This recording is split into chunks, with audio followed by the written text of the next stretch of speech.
Good afternoon, everybody. My name is Donna Fiesel, and I'm your host of Donna's Edge Talk Show, where truth matters. Thank you so much for watching every day, Monday through Friday, beginning at 1 p.m. Central Time, as I get to ride home with you in the afternoon. It's always a fun ride. You can find us on television, Channel 182 Charter, and we are syndicated on Abundance Television, found on Roku, Apple TV, and Amazon Fire. And don't forget the podcast now on the newscasters.com. So we're so excited about all of our venues, Facebook. If it's social media, we're doing it. We, the whole works. So we appreciate any way that you listen to us, and continue sending emails, by the way. Really makes my day to know that we're doing something you like for us to do. And you can send an email anytime you want to Donna at donnasedge.com. That's Donna at donnasedge.com. My friend Alan Mendenhall is with us right now. And this is my finance guy right here. If it's something to do with it, I'm always questioning you about things. Even our move to South Carolina, and then we know that, there are different laws for different states, and probate and stuff like that can actually vary even within a state, within counties. Oh, yes, absolutely. Every probate court is divided by county here. So absolutely. And probate judges in Alabama, do not have to be lawyers. Oh, wow. Very few of them are, in fact. Uh-huh. Wow. Well, it would be good to be one because the laws change. I would find an attorney if I were you. But anyway, if we're finding things are different, in South Carolina than they are here. And I kind of like the way you buy houses there. We still have the old-fashioned caveat emptor rule here in Alabama. So there are very minimal disclosures required of the seller. Oh, wow. There are pages and pages of things. Even the hurricane that came through did some damage, not as bad in South Carolina as it was up in North Carolina, out on the mountains, out that area. But there are some trees down. They listed those. And so just a couple, 3 trees, not as bad as, again, our friends up in Asheville. But anyway, even those have to be disclosed. So, every little thing that possibly can happen. And it was interesting. I was talking with our realtor, who is absolutely fabulous, by the way. She's going to have a regular spot on the show once we get up there. And so, she's pretty fabulous. And she said, I just wanted to let you know that within 30 days, you've got 30 days, you can actually back out of buying a house if you want to. So if you just decide you don't like the color of the door, you can actually back out of the whole contract. And I said, it's kind of like this, Lindsay. I hate moving. I'm just not a mover. And I said, I'll paint the door myself if I don't like it. She said, just telling you everything that, that could possibly happen. And so I feel really at ease, and we're looking forward to being back into the Carolinas again. But the show's going to go on. And so Alan's still going to be a guest on the show. I know that you would hate it if he wasn't on the show, folks. So, but he is absolutely. You got a few changes going on in your life as well. Well, that's correct. Yeah, I am currently a visiting fellow at the Heritage Foundation, but I'll be joining the Heritage Foundation full-time as of May. So at the end of the academic year at Troy, I will be joining the Heritage Foundation. My precise role and title are to be determined, but I will be joining the Heritage Foundation full-time at the end of the academic year. I still think in terms of school year, because in some ways I've never left school, as I've always either been a student or taught in some capacity. Even when I was in private practice in Atlanta, I still taught as an adjunct professor. And so in my mind, the calendar starts in August and ends in May. And then there's this little 3-month gap in between June, July. I guess it's not full 3 months, but June, July, and a piece of August, which are the summer months. But since I've been in higher education for the last, I guess this is my 9th year as an administrator, I don't really get a summer break the way faculty do, but that's nothing to complain about, because it's still a wonderful job, a wonderful position. I've loved working in higher education, but I'm excited about getting on the front line, so to speak, at the Heritage Foundation. Well, I wanted to ask you about one other thing. By the way, this guy's a family man too. So beautiful wife, gorgeous kids, and got a new baby out there. Is that baby still keeping you up at night? He is. He still does not sleep through the night. He gets up about every 3 hours. And in fact, last night, my wife said, I think because you're being responsive to his crying, he's not learning to sleep through the night. That's it. And so then at about 2 a.m., I decided to let him cry it out. And she rolled over and said, you got to get that baby. We're never going to sleep. I tried that too with mine. I only had the one. Of course, he's in his 40s now. And so he was the same way. I mean, all he would have to do is move, and I would jump up and run because I heard all the old wives' tales. My grandmothers were all into all the, and it would scare me to death every time he would just breathe the wrong way. And so it is best if you can tolerate it, to let them just kind of cry it out. And they do get better. Yeah, that's what everyone tells me. I'm still waiting for it to happen. Well, okay, Dad. I know you're a great, great father and a great, great husband as well. And so we got some things. You're working on something else too. You've had a paper you've been working on. Well, actually, the economic freedom. I did write an op-ed over the weekend in 1819 News about the Economic Freedom of North America report, which is published by the Fraser Institute in conjunction with its various partners. Well, one of its partners is the Manuel H. Johnson Center for Political Economy at Troy University, which I direct. And this report outlines the state of economic freedom in the 50 states, but also it gives a comparative analysis of, it gives you Puerto Rico, and it gives you, as I say, North America. So it gives you Canada and Mexico and things like that. But, on economic policy, our state finds itself suspended in bureaucratic purgatory. We're not ascending to free market idealism, nor descending into regulatory torpor. We are static at 24th, meaning this disquieting symmetry where we were 24th last year, 24th this year. The good news is we are doing better than over half the states. Like Nevada, which was once right behind us last year, has fallen back a couple positions from 25th to 27th. So we're not moving in the wrong direction. We're just stuck. What was that? I'm sorry. What's surprising? Nevada? Yeah, Nevada fell backwards, whereas Wisconsin went from 23rd to 18th. And it is a very interesting thing. New Hampshire is the freest state. It gets an 8.12 out of 10. So it sets the gold standard for limited government, low taxation, and a labor market largely unencumbered by regulation. I think what sets us back the most is sort of our heavy bureaucracy in Alabama. That's I agree with that. Yeah. So one of the economists who worked on this report is named Dean Stansel. He's a friend of mine. Mm-hmm. And he says that we spend more as a percentage of our income than most other states. He says that our spending is a big problem, in part because it diverts money from private decision makers, from the private sector, who are which, depending if you're talking about an individual or an organization, spend money more carefully. Whereas if you put money in the hands of politicians, they're less careful because it's other people's money they're dealing with. And this is not a knock on the legislature so much as it is just a natural condition of economics. It's what public choice economics deals with all the time. It just says, this is what happens when government officials do stuff with other people's money. They're just generally empirically less careful with it. And so we rank among the top 6 states in transfer and subsidy spending, and our local bureaucracy is larger than all but 7 states. So that puts us at a disadvantage. We just have a lot of bureaucracy, and we need to grow our private sector. The other interesting thing is we have one of the nation's highest sales tax rates, and we really ought to reduce our income tax rate. And that's something Dean Stansel also said.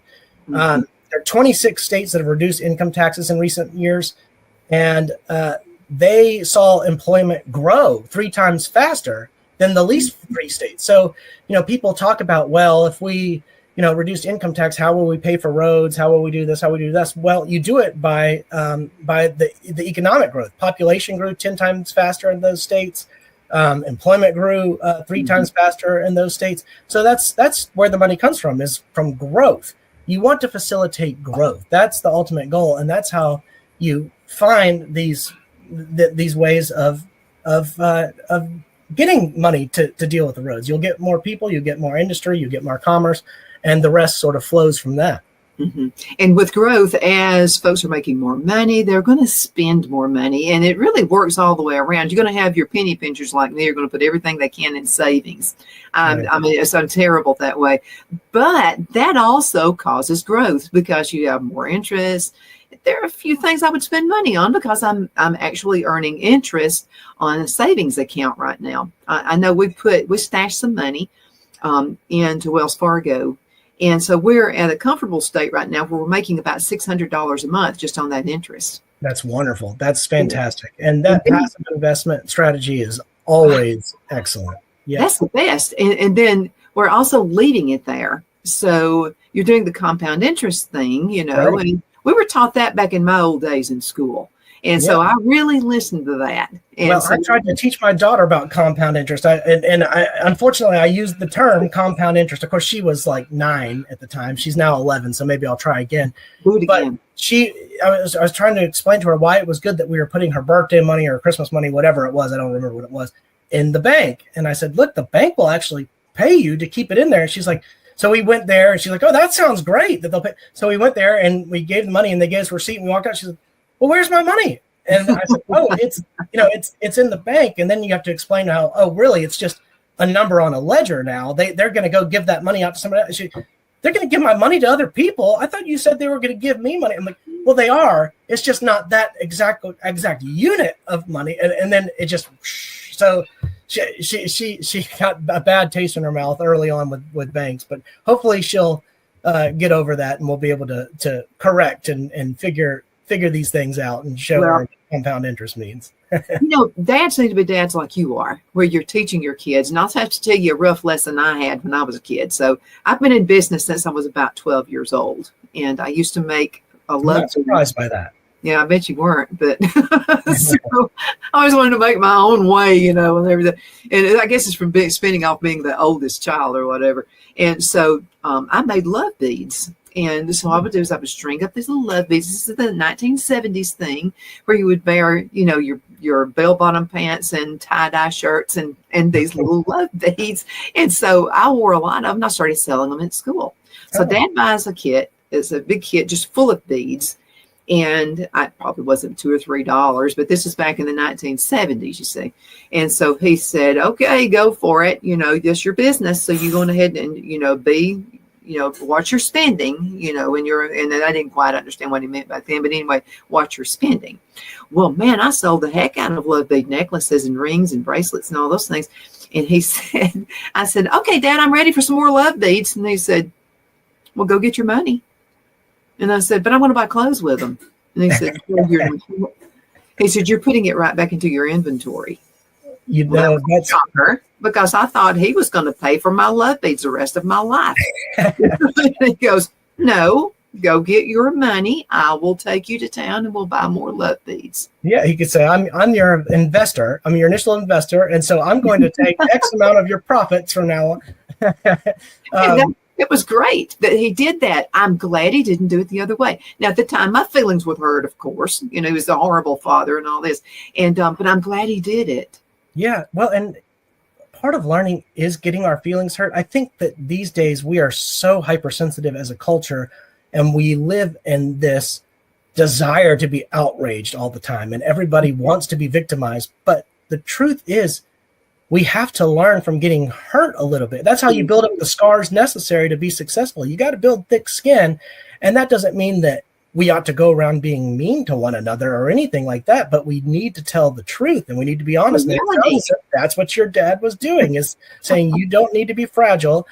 You need to be wise, and you need to understand how the process works and what to do with your money. That to me is great. That's a fantastic lesson. I said, but Dad, you've got the money. I don't. He said, you got the money. You got the money, yeah. Another lesson, because I have so many of my friends have started businesses, and they're out of business within 2 years because they go in and they have to start with the Taj Mahal office. And I've never done that. I would go to a thrift store and buy a desk and just, good looking. I want them to look good. But what I mean is you don't have to start out at the top on expenses. That puts people out of business. And another thing that you had mentioned about the state of Alabama, and I wanted to ask you this, because we've got a lot of old money here. It's old family, it's old businesses, it's old business. Sometimes they get stale, because there's not injury. We're not learning new things and not using 8-track tapes anymore and using thumb drives is what I'm trying to say. Do you think that could be part of Alabama's problem as well? I think so. I think that's the problem with all businesses. Eventually, they lose their competitive edge. That's why businesses are always seeking creative destruction. They're always seeking to innovate. And sometimes they innovate in the wrong way. Sometimes they'll get a CEO that wants to rebrand or redo things, and they end up being bad ideas. If you look at different airline companies, you can probably see numerous examples over the years. Or what was the Coke? What was it that the Coke thing that they did where they were holding candlelight vigils when they went to New Coke or something like that? Yeah, oh gosh, the 80s or something. I can't. It's been almost beyond my memory. But bad decisions get made too. But they're all opportunities to gain data about what consumers want. And yes, circumstances change, culture changes, technology changes, and businesses have to learn to adapt. And I'm sure there are certain businesses and entire industries in Alabama that are struggling to adapt. And one thing about our state that I really, really like, but that can also sometimes be problematic, is we tend to be very distrustful of outsiders. And I get it. I really do get it. And I for one am almost always against federal intervention in any policy in the terms of government. But when it comes to private industry, there are ideas out there that are good ideas. And just because somebody from another state or another region has them doesn't mean they're inherently bad. And we need to look at embracing some of those so that we can remain competitive as a state and so that we can attract more business. The other thing we tend to do is we always jump straight to government policy for a solution. We say, oh, what are we going to do what are we going to do about the issue where we got all these students coming to Auburn, Alabama? They're booming. Students love coming to SEC schools. Auburn, Alabama are hitting these record enrollments in consecutive years, and everyone's excited. But how do we get these people to stay in Alabama? We need to create jobs. We need to create opportunities. Well, guess what? The best way to do that isn't necessarily by instituting some government-imposed economic subsidy or incentive policy. It's to do other ways of attracting business, which is getting less government in their way, getting rid of that bureaucracy we talked about earlier, minimizing those regulations, giving equal tax incentives across the board to all businesses, not select industries. Because when government gets in the business of picking winners and losers, and invariably the losers tend to be more in terms of numbers than the winners. And we don't want politicians being in the business of picking winners and losers because they're not really the entrepreneurs. They're not really the business people. Some of them have those backgrounds, of course, but you can't be an expert in every single field or industry. You can't. And I'm remembering when we lived in Charlotte, North Carolina for 9 years, my heart's still there, but the Chiquita Banana Company came in and they were incentivized by the city of Charlotte, North Carolina. I forgot how many millions of dollars they gave them to come bring their headquarters to Charlotte, North Carolina. Well, it was for a contract. And so my question was, well, how long is the contract? Well, the contract wasn't that long as far as I'm concerned, as far as a business person. And so my question was, well, they're just going to take the millions of dollars you're giving them. And then when that contract is over, they're going to pack everything up and move again and go to another state that's going to offer another incentive package like millions of dollars. Well, guess what? They did. They packed up and moved just as soon as that contract was over. I can't see where you get ahead. Yeah, and that's one thing that we see is people bending over backwards to try to attract industry, and they come in and they tend to not do what they say. I know in Lowndes County, you can go around and ask people about the Hyundai plant and the agreements they had with local communities and how many people they would hire and stuff like that. And I think these local communities feel as if they've gotten the bad end of the bargain. I've talked to a lot of people in those areas, and so all my evidence is purely anecdotal, but these things tend to happen. And I think Hyundai is doing great stuff. Don't get me wrong. I think they're bringing business and jobs, and we want them here, but we need to attract them by other means than economic subsidies and incentives. Oh, I And I'm totally not agree saying with you. Hyundai in particular. I don't mean to single them out. It can be any number of businesses, especially in the auto manufacturing industry. Well, Honda in Talladega, the same thing happened. They went to Lincoln, of all places, which is about 30 miles south of Oxford, Alabama. Same deal. You know, folks were thinking, oh man, it's really going to help the local folks here. And they wound up actually shipping more people in from other parts of the country than actually hiring local folks. Yeah. And we had skilled people there. Yeah, that's exactly right. And it's a tough dance because, we want these businesses in there, and these businesses do come and they do spend their money in the communities, and they do pay their taxes, and they do contribute meaningfully. Mm-hmm. But the government policy is what is problematic. Well, to quote Reagan, I mean, what's the government going to help you with? I mean, if they ever, or if it's ever about the children, or if it's ever about, I always have to dissect it and see what they're really talking about. Yeah, well, and I always hear Margaret, that because we hear a lot of people talk about public money, spending public money. And I always hear Margaret Thatcher sort of ringing in my ears where she says, there is no such thing as public money. There's only your money. That's it. It's just taxpayer money. That's what it is. It's absolutely perfect. I mean, and that's how it is. But I wanted to ask you another question. Okay, so we see where Alabama is on that totem pole, and it can work. I mean, we can make it happen. But what if something like fair tax or flat tax were brought in? I've done a lot of research on that. Unless I'm just looking the wrong way, it looks like the first state who actually does this will get everybody, because I mean, especially new companies and businesses coming into to your area.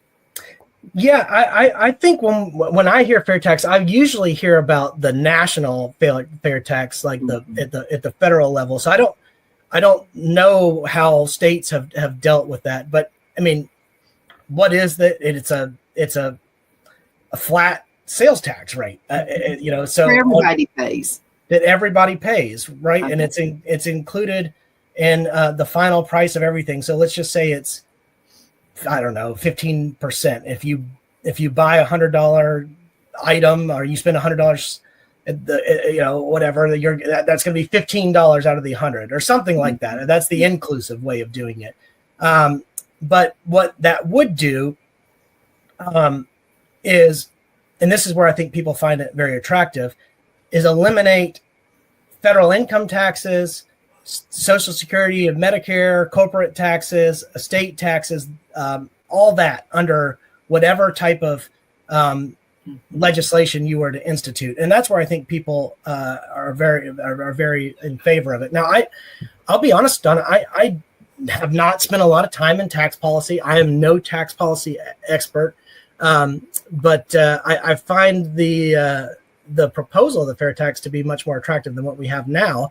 I don't know if it's the panacea that we're looking for, but it certainly seems more preferable to me than the current system. Oh, me as well. And I'll have to tell you, Chuck and Mary Lynn Bailey are with Alabama Fair Tax.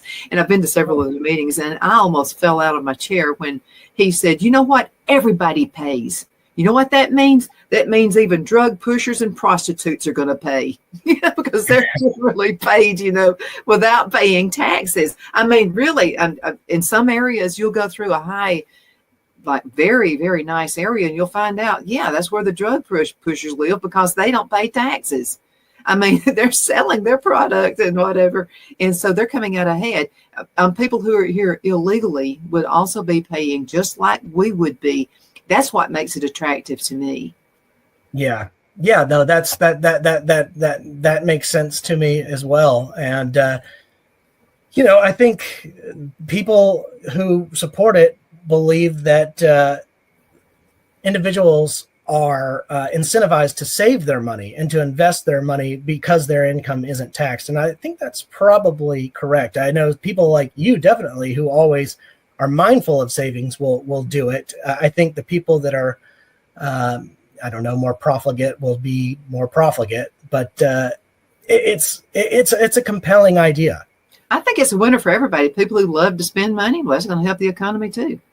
I mean, There you just go. all the way around. So let me ask you a question, because Trump is talking about no taxes on tips. And there are little things that sound a little bit to me fair or fair taxy. You know what I mean? So some Yeah. of the things that he's proposing, do you think he's looking at something like that on a national scale? Um, Possibly. He's the first presidential candidate. Now he's president-elect, but as a candidate in my lifetime that I can recall, I mean, maybe I'm wrong, but that I can recall, who actually put on the table the possibility of eliminating the federal income tax entirely. Now, what he would do instead is impose a regime of tariffs, and that's how he would generate the revenue. Now, I don't know if that was Trump just sort of speaking off the cuff, or if he actually has a plan to institute those types of policies. I don't know. Now, what I do think is going to be the case, and I base this on the way he ran his campaign to appeal to the working class voters, is that he is going to try to look for ways to institute economic relief for service workers. Exempting tips from taxes is going to boost people's take-home pay. I think he'll look for things like that, or if tips are somehow treated under the tax code or in some other way as a gift from customers, then they wouldn't be treated as taxable income. So maybe you toy with the tax laws. I don't know. Again, I am no tax expert, so I don't want to purport to be, and I don't know how this would work or what it would look like. But I do think that Trump has turned the GOP into a party of workers and service workers, blue collar workers. I know that term sometimes seems derogatory, but it's really shouldn't be, because the allegedly blue collar workers are the backbone of the economy. I mean, they're the people on whom all industries depend. So I don't know what we'll see, but I suspect we will see something, perhaps many things.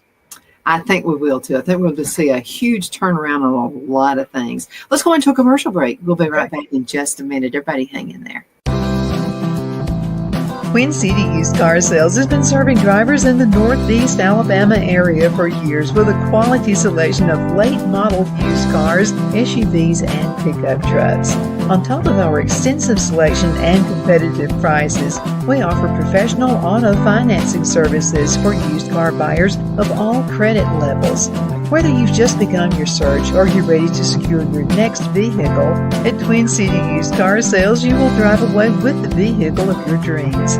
The sales and finance staff at Twin City Used Car Sales looks forward to serving you, and you can apply for financing online before your visit to our used dealership in Gadsden, Alabama. Check us out on the web at twincityusedcars.com or go by our location at 901 First Avenue, Gadsden, Alabama.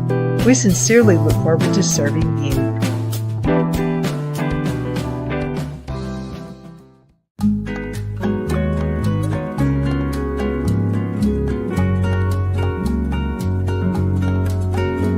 At Lamone's Mexican Restaurant, located in Henniger, Alabama, and voted Best Mexican Restaurant of the Cobb County, Alabama 2020, we're here to serve you with authentic Mexican cuisine. Order easily online by going to lamonsmex.com or call 256-657-3999 to place your order.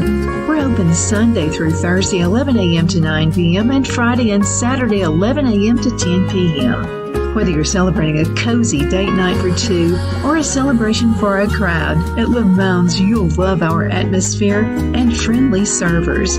Thank you for dining with Lamone's Mexican Restaurant.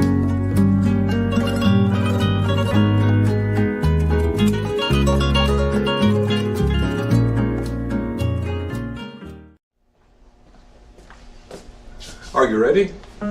We all wonder what tomorrow will bring, but the future lays itself at the feet of the prepared and surrenders to the will of the persistent. It's not easy, but today shapes you so you can shape tomorrow. With Northeast Alabama Community College, when the future asks if you're ready, you can answer yes. Begin your future at Northeast Alabama Community College. Donna's Designs offers a line of handmade memorial, wedding, and keepsake jewelry that launched back in 1970.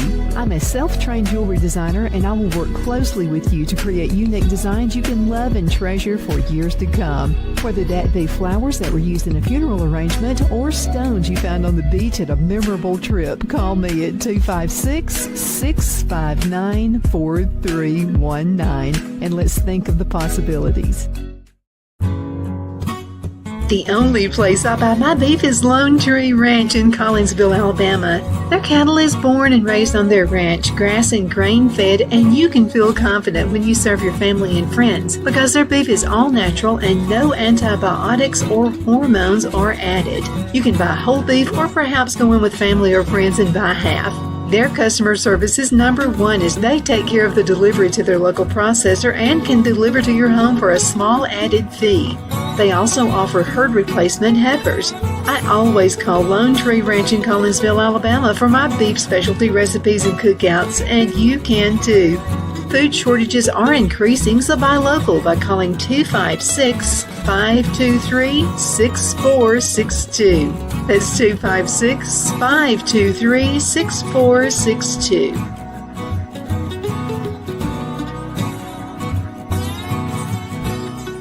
At Liberty Bank, we're all about community, whether it's to help with a charity fundraiser or help families in need. Toys at Christmas or a local football team, we're here for you. You see, we realize the importance of family. Sometimes it's to build a new home or necessary home repairs. We're here for you.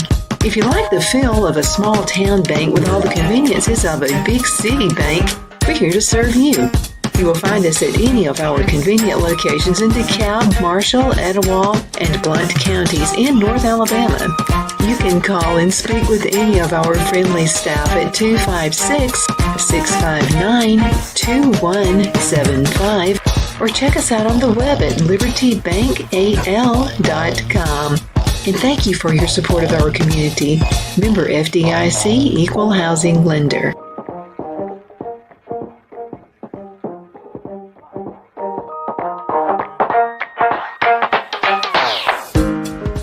Good afternoon. We're back. My name is Donna, and I'm your host of Donna's Edge Talk Show, where truth matters, going on 20 years. So actually, April the 1st of next year will be 20 years. Can you believe April 1st? Well, why would I choose that day? Yeah, I know. I don't even know if you're telling the truth or not. It's just like, I know that's the whole thing. So it was a joke. Tom Williams was my first boss, and as far as it comes to this type business. And so Tom said, I think we need the April 1st. And I went, is this a joke? And he said, no, you need to do April 1st. He said, he said, trust me in this. This is going to work. And I said, so I've got to jump the hurdle. First of all, I'm going to forget my name once I get on the air because I've never done anything like this before. And he said, just have the show and let it be about your guests. It's not going to be about you. So that's one less hassle for you to have to worry about. Perfect. Because I have the absolute best guest, and Alan Mendenhall is one of them. He's been with me for a long time, and it really takes the edge off of me. Well, we've been doing this about 8 years. I was thinking about it the other day. I remember Brent Woodall was the person that connected us to begin with, and I think he was still in Chip Beaker's office in those days. And he's the one that connected us, and we talked about at that time. It may have been our first call. We talked about Trump and his transition team and the people he was appointing. And now we've gone through an entire Trump administration plus a Biden administration. And now we've seen Trump elected again. It's funny how fast time goes. Wow. It just flies by. And I'm going to tell you what really helped. I think what helped Brent is Brent. I said, Brent, I want you to come to the farm. You know, we've had COVID and all this stuff has hit. So, you know, because I have asthma, you know, we're actually studios out on the farm. And he said, what are we going to do? And I said, we're going to make biscuits. And he said, I'm running for office. And I said, but you're going to bake biscuits. I want people to know the real Brent. I think the real Brent's quite the guy. Oh, and I said, we want people to see the real Brent. Sure enough, it worked. I mean, how are his biscuits? That's what I want to know. How are his biscuits? When you see him, ask him about, but he's probably a biscuit king by now. But anyway, I had him in my country kitchen baking biscuits. Then it's like all the politicians wanted to do it. What can we bake? I mean, so I had one making jam.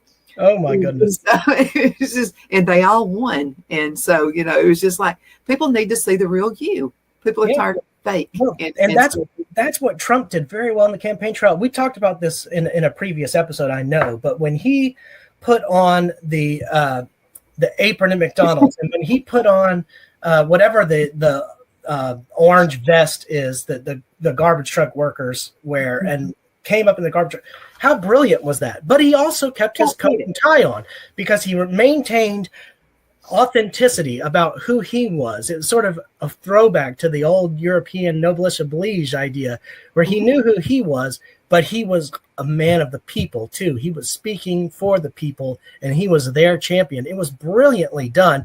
Unlike, the politicians that throw on a hoodie and play video games to make themselves look as though they're one of the guys, or they put on their camo and go hunting and like Walt did. And you don't even know how to hold a gun. That's how I can know you're fake. Exactly. Like, and they know never held a gun before. It's so obvious. Well, and remember Chuck Schumer and when he put the grill on 4th of July and he's holding, there are no flames. The grill's off. And there's like a piece of raw meat and a piece of cheese on the grill. Like, are you going to grill the cheese with the meat? Melt all down in your, the real people know that. And it's so ridiculous. It has the opposite of its intended effect. It shows how aloof these people are and how disconnected they are from the quotidian experiences of regular, ordinary Americans. Well, the master of marketing, you don't go against the master, and that's what Trump is. And there was Kamala constantly doing stupid stuff. She said that she was from a middle-class neighborhood. And did she not know that photos of where she grew up were going to come out there? It looked like a castle. Yeah. There is no way that she's middle. I grew up in the middle income. And we always were paying bills and stuff. But what I mean is it was hardworking middle class. And when you are hardworking middle class, you're going to see through the fake. You'll just see that. And saying she worked at McDonald's. And so you say you work at McDonald's. Well, what's Trump going to do? He's going to put on the McDonald's apron. He's going to go exactly right. Fries, burgers, and all this kind of stuff. And that's what got him elected. So all those things they tried to do to knock him, and then to call us all the names they called us. Oh, I know. Garbage, we're garbage. Just whatever next signifier for deplorable, whatever that is, the basket of deplorables. You just pick a signifier and throw it in that. And so but real people who work and who have jobs and we're making it work because they work hard. They didn't appreciate that at all. So I even got one of those little vests. So Phil and I got the flu, but anyway, Phil and I were actually going to go out and take the garbage out and do a video, but that didn't work out. So, well, I have a friend who, and he's an attorney, and he went to the voting booth wearing a trash bag. There you go. See what I mean? Yep. And I just found it all interesting how sometimes people will cater when they're in politics. They'll cater to a particular group. And so my son lives in Raleigh, North Carolina. He's got a lot of black friends. And so he said before he didn't wear a Trump hat and stuff because he just didn't want to get people started. But when he went to vote, of course, he had his Trump hat on, my son, and his shirt and all that. He said, Mom, you'd be amazed at the black guys who had Trump hats on and Trump shirts. So there was a guy behind him, and my son makes friends with everybody. He's just got that thing about him. And so he turned around at the black guy and said, hey, I like a Trump hat. And so he said, the black guy said, well, I hope you're voting Trump. And he said, yeah, I'm voting Trump. He was like the black guy was very matter of fact about it. He said, we're doing Trump. Yeah, well, Trump made electoral inroads with both black and Hispanic men. He grew in basically every category where Republicans have underperformed. And, I know a lot of college football athletes because they're in my classes or, they're athletes here at Auburn, and I see them at the golf course, which is right near my backyard, or other areas around town. And, these men have no interest in having, playing in women's sports or, are using women's bathrooms or doing the transgender stuff or gender fluidity or any form of that type of issue that was highlighted by Democrats. I think the Democrats were so out of touch with the basic male voters, let alone male voters of particular ethnicities. I don't think these things really are confined to ethnic categories. I mean, these sort of transcend those racial boundaries, and they're not black-white issues, which is what I kind of see happening gradually as the Democrats become the party of which race box are you, as if your race determines how you must think, as if race is the sum of your identity. We're seeing a transformation where the Republican Party is treating individuals as individuals with their own agency, respecting their intelligence to choose issues because they believe in a particular principle, and not because, oh, they're this race, so they must think this way. They're that race, so they must think that way. That's actually the way the Democrats are treating human beings. And it's far more racist than saying, look, we're going to look at you as a human being who can make his or her own intelligent decisions based on whatever slate of options are given to you, and we respect your decision, whatever it is, and we know that it's not because of the color of your skin, which is a surface level characteristic and a mutable characteristic that you didn't choose, but it's because of your experiences and what you've learned along the way, and what you've gained through conversations with other people, and treating people as intelligent human beings rather than as mere products of a racial background. Yeah, and you're treating me like I'm a product. Why don't you go ahead and put a brand on me like I'm a cow? Yeah, Donald, you're a woman, so you have to vote this way. And you have to believe this about abortion. That's so wrong. It's very wrong. It's very wrong. And to give you an example, I have a friend who's just a crazy liberal. I mean, she's a hack liberal. She's nuts. And so she asked me she said, okay, what would you do if two lesbians came into your church? And I said, nothing. And she just looked at me funny, and she was expecting me to say I'd run them out or something. And I said, I wouldn't do a thing. They need to be there, like I need to be there. I mean, people need to be in church. You need to be able to do that. And I said, I believe in the freedom, And so they have us all in this category like we're just haters. We hate people because they believe this differently than we do. And that my only thing is people who are coming here for the subsidies. I do have a problem with that. Sure. But most of them were actually on Trump's side. Yeah. Well, I think, one of the issues is the subsidies themselves, because what's incentivizing people to come? If they didn't have those incentives, maybe they wouldn't come. On the other hand, we have the greatest country in the world, and we are economically powerful. And so there are reasons why people want to come to America. It's because we have been great, and we need to retain whatever qualities and characteristics have made us great, rather than dispensing with them or throwing them out or tearing them down. We need to double down on those things. And we're not perfect. We're obviously always open to correction and in need of fine tuning. That's what you need to do, is how do you, as we talked about with businesses, how do you pour old wine into new wineskins, right? The old wine, the older the wine, the better. You just need new wineskins for them. So what are the vehicles under our current technological and cultural realities to preserve what is worth preserving and innovate where we need to innovate? And that's a difficult thing to do, and every generation has to grasp at those questions. But it does not help to just try to throw the baby out with the bathwater, or pretend that that 90% of American history is just all some generic bad. Mm-hmm. And to give you an idea, I love cooking. I mean, whatever nationality. And my daughter-in-law is actually from Russia. And so what she brings to the table, it's amazing. She completes our family. But I will tell you this. She was 9 years old when she was brought here. She's an American citizen. She believes everyone should go through the same hurdles she went through, and I totally agree with her. And she said, the things, and she feels a better person because she jumped through those hurdles. She knows more American history than we do. And I'm a study. I love American history, but she knows more than we do. But it's people like her who came in the right way. But I love ideas of people from other countries. Yeah, well, and there's a particular visa requirement for professionals and for experts. And clearly, we want to welcome those people who are coming in and helping us with science and technology and big key industries. And we want those people to study here, and we want those people to learn what freedom looks like. So if they do go back to their country, they can say, hey, everything you're saying about America doesn't really align with my experience. And that's great.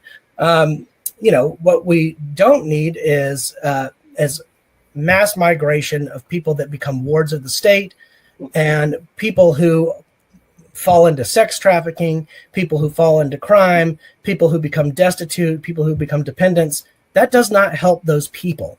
Those people are not better off from their move.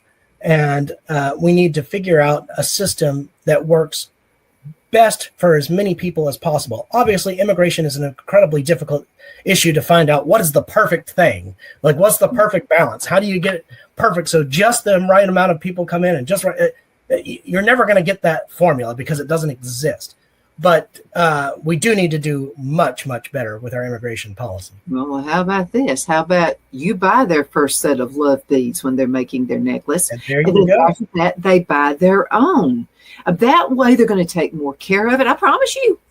When I was 12 years old, when I had to buy my own beads, I was much more effective with keeping them together. Well, because I had the money put in it. That's right. And in general, we as a culture have become so knee-jerk about our reliance on state-based or government solutions. Mm-hmm. When you look at 19th century America, when the American economy just skyrocketed and there were all kinds of new opportunities, yes, people were left out of that experience based on horrible things like their race, and there was slavery. But because of the explosion in these areas, we were able to end those institutions and end that type of discrimination. And it was hard and it took a while. It didn't happen in the 19th century, but it created the conditions necessary for those things to happen later on. But what you look at is that communities were looking out for communities. You had mediating institutions, churches and clubs and fraternal organizations. And these were where people got things like health insurance. And they didn't look first and foremost to the state to provide everything. They looked at their neighbors, they looked at their friends, they looked at their churches, they looked at their communities. And everybody tried to find solutions that involved private industry rather than just saying, well, government's the only answer. Well, back in the day, people had their own trades. I've heard my grandparents talk about this. And so people had their own, there was the butcher, the baker, the candlestick maker. And that person was really good at what they did. And they would hire apprentices. And these people would actually learn from they would learn the skill from whoever they were apprentices for. Whatever it was, working with steel, working with whatever, the person who made the wagon wheels or whatever. They all had their own, and they worked out of their homes for the most part, which I find very interesting, which is what a lot of us are going back to right now, work out of my home. That's right. And no, you're exactly right. And that's a great way to eliminate the burdens of college expenditures, which have skyrocketed. Tuition costs are ridiculously high right now, and there's no excuse for it.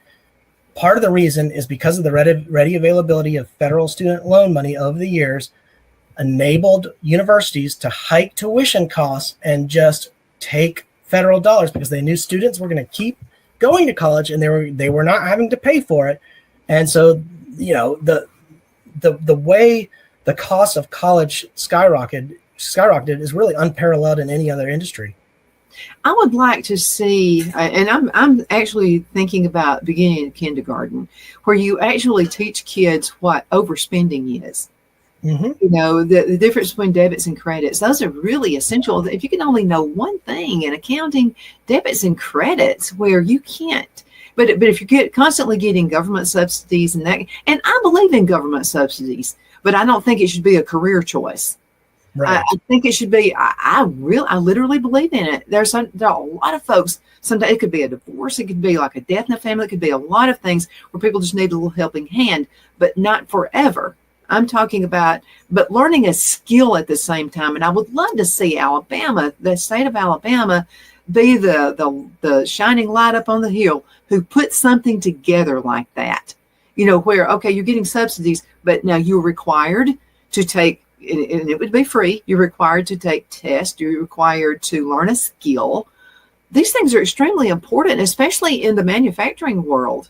Mm-hmm, Things are sent overseas. Well, and a lot of people don't like school at a young age, and they know early on, hey, I'm not going to go be a college professor. I'm not going to be a lawyer. I'm not going to be an accountant. I just want to go out and make money. And those people ought to be able to do that. The earlier, the better, and start making a living. And, I think somebody probably in my generation, I'm 41. So I know a lot of people who are doctors and lawyers and got into deep, deep amounts of debt, hundreds of thousands of dollars of debt. And there are people that are our age today who went straight into trades, and they have far more money than the doctors and lawyers because they didn't go into any debt. And they the 4 years that other people were not earning money, they were in college spending money, they earned money and they got a big head start, and it only propelled them from there. I know actually welders who are millionaires. Yeah. Oh, because sure. they did the right thing with it. Yep. And that's the other thing. Once you have money, if you know how to invest it, you know how not to waste it, you could become a millionaire. It's possible. I have to tell you something I learned from my grandmother. So she always liked a nice kitchen, because that was her heart. She loved to cook. That's where I get it. I love cooking. But the kitchen had to look spot on. I mean, it really did. So she was thinking about getting granite countertops. Her color was red. She loved red on everything. And my granddad said, okay, Sybil, you can have anything you want. If you want red, we'll do red. But now I know how you are about style colors. Is red always going to be a style color? Because we're going to spend a lot of money on this granite. Is red always going to be your color? And also, whoever winds up with this house, one of the grandkids or whatever, did they like red countertops? Because that's a lot of money to spend. So spending it wisely on things. Granite countertops are awesome. But what I learned from that was something neutral. And it's easier to change the color of the wall than it is granite countertops. But it's little lessons like that need to be taught to kids. Yeah. And my mom's a real estate agent, and she likes to tell people about the different upgrades you can do to a home that add value to it versus the things that don't. Putting in granite countertops is probably a positive upgrade to a house, and it's going to add value. But as you say, if you make it chartreuse or something, if it makes it, that's not going to add value to your house. Painting your house is great, but if you paint your house, purple with pink polka dots, probably not going to help the value. Probably not. I have a friend who's such an avid Alabama fan. And their house is ridiculous. It's and you know who I'm talking to, Rex. So they have like everything is Alabama. It's like everything. The colors of the house, the inside and out is. And I said, you must never. I guess you're never going to move. And they looked at me funny. And I said, because it would only be an Alabama fan who would buy this. Well, yeah, I was going to say, if they live in Tuscaloosa, it may not hurt. Odds are. But it's just choosing things wisely. And I'm just going to say this. I'm going to throw this out there. So Phil and I have been doing a study on Proverbs for years. And I love it. And we get these little tidbits. It'll be some tiny little thing you'll get out of it that you never got from reading the absolute same verse 2 years ago. Yeah. And it's just so amazing. And part of it is keeping your peace and keeping quiet. Because I don't know how many business deals I have seen gone because somebody got outraged and said something that they couldn't put back into their mouth again. And it ruined the deal. Sure. And that's one of the things that I picked up from that is holding it. And that's something I struggle with is somebody whose job is to talk a lot. And give speeches or go on these shows. There's no time. I'm sure I've said things that you haven't. It's always been a case. Ripped from context, they may look bad, but in their context, they're probably not so bad. But I've said things, I'm sure, on different programs that I regret now. In fact, I know I can think of one where I was talking about state pension money being subject to ERISA when it's not. So I can think of one right offhand. That was a mistake I made in an interview where I was just making an off-the-cuff comment before I really thought it through. Like, ooh, wait, does ERISA apply to that? No, it doesn't. Darn. But these things happen. Those things do happen. I'll have to tell you something that happened. This is like from about the first couple of years of the show. So I had a co-host who sometimes didn't watch what she said. I mean, she would just say, and well-meaning, I mean, absolutely wonderful girl. We're still friends, And so, but this is 18 years ago. And so we had a sponsor who did our hair. And this guy was all about, the Redken products and those kinds of things. And so he was talking about the Redken products. And she said, well, why could you buy at Walmart that would be kind of the same, like that, but would be much cheaper? I looked up and I saw the guy who was on the station, and he looked at me like, you better get out of this one. And so the only thing I could think of to say, you have to think quick when you have people like that as a co-host. And so I said, great idea. That's a great question. We're going to go into a commercial break. We'll be right back in just a minute. So when we came back, I'm looking at my boss. I'm looking at the sponsor is right there. They're both looking at me like they could kill me for saying that. So when we came back in, I said, she had an awesome question. And this was about how to save money on product. So actually using the Redken products, you are saving money because it's not watered down. So it's much better than something cheap you would get at a department store. I looked up at my boss. He was up in this little room and he went, phew. And then I looked at the sponsor like, I'm still your sponsor. I mean, he said that. So sometimes you can just kind of turn things around. And that saves her. And I didn't want her to look stupid because she's not a stupid person. She just said something that was a bit off the cuff. And so that saved everybody, because I was able to think, about, how can we handle this? How can we carry this over? But I'm just going to tell you that 5-minute commercial break seemed like 30 minutes. I mean, it was just like, oh my God, what am I going to say when I get back in? But again, and this is coming from Proverbs, where you can just kind of think about it. And again, I've seen so many business deals. I've seen people lose farms. I've seen people lose because they said the wrong thing.